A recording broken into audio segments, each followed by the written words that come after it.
George Lucas has turned on Star Wars fans. I'm probably going to clickbait this video and clickbait the thumbnail so that the people that hate me will screenshot the thumbnail and title and then build a complete narrative around it without watching the video. But ultimately, we did get the news that George Lucas is now in support of Bob Iger and Disney in the proxy battle and says creating magic is not for amateurs.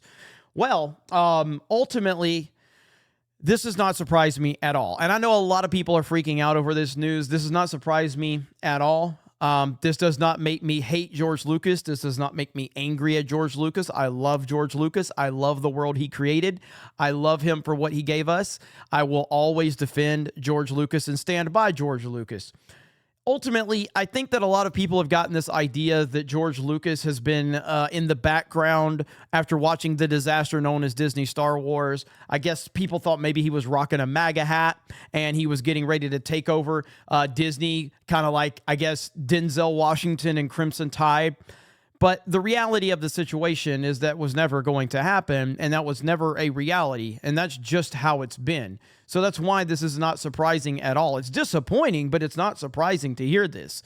But it's very expected if you've actually been paying attention and you didn't have this false idea of what George Lucas was or who he is. I mean, George Lucas is the man that put Kathleen Kennedy in charge of Lucasfilm.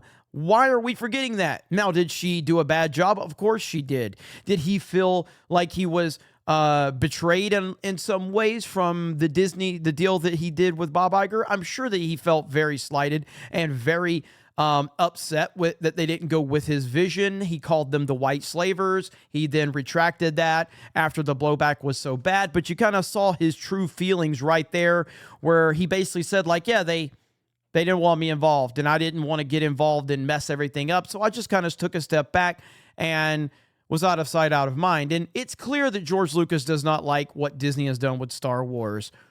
But he is a massive shareholder within the Walt Disney Company, and he's going to stand by the people that he has been connected to for decades and decades. He's connected to Kathleen Kennedy. He's connected to Bob Iger. He's connected to the Spielbergs of the world and all of these people that are involved. And while Spielberg's not directly involved in a lot of this, Spielberg is, trust me, he is very much handling. He is very much behind the scenes, very much involved. I remember the reports when Kathleen Kennedy first took over Lucasfilm, and then The Force Awakens came out and it made $2 billion, and it seemed like Disney Star Wars was off to the races.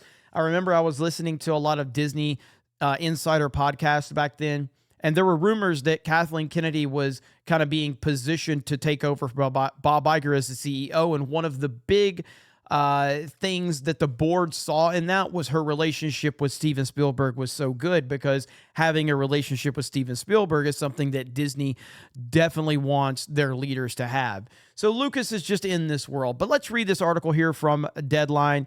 George Lucas has come out in support of Disney and CEO Bob Iger as the company wages a bitter proxy fight against activist investor Nelson Peltz, who is making a run for 2 seats on the company's board.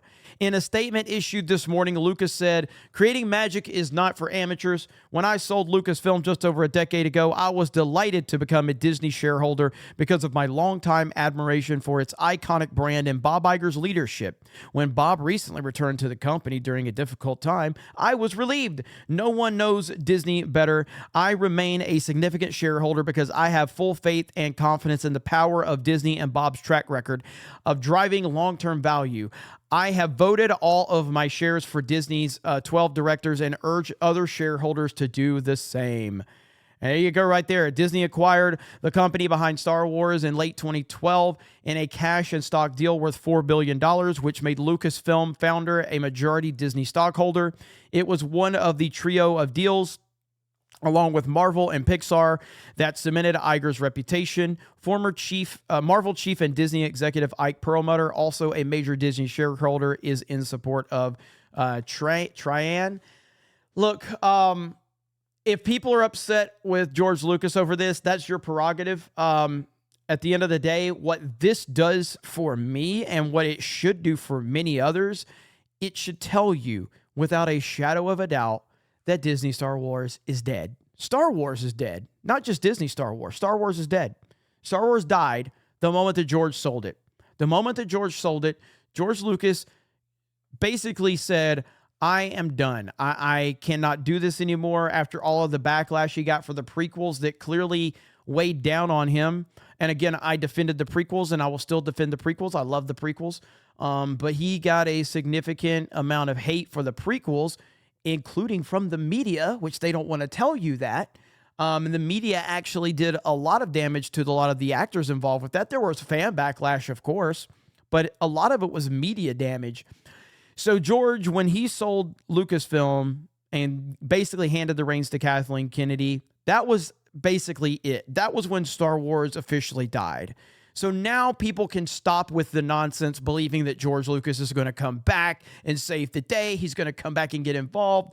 It's not going to happen. It was never going to happen. I do believe George doesn't like what they've done, but he's still going to support them because he's a major shareholder at Disney, and he's not going to go in there and try to mess things up.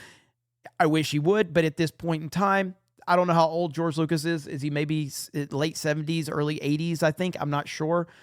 He's a legend. He's an icon. And most Star Wars fans are going to remember him for the legend and the icon that he is.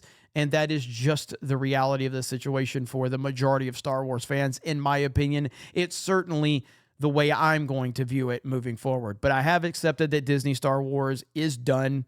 It's never coming back. It's never going to return. There is no capacity where that's going to happen. If you enjoy it, if you like what they're doing, that's fine. You're welcome to go enjoy what they're doing. You can eat it up, spend all of your money on it, and support them with your time and your energy. That is fine. But I believe that more fans than anyone realizes have walked away completely from Star Wars. And it's never coming back for those fans that are holding out some hope. And George Lucas's comments today should be the final nail in that coffin. You guys have a great day. Thank you very much for checking out this video, and we will talk to you later.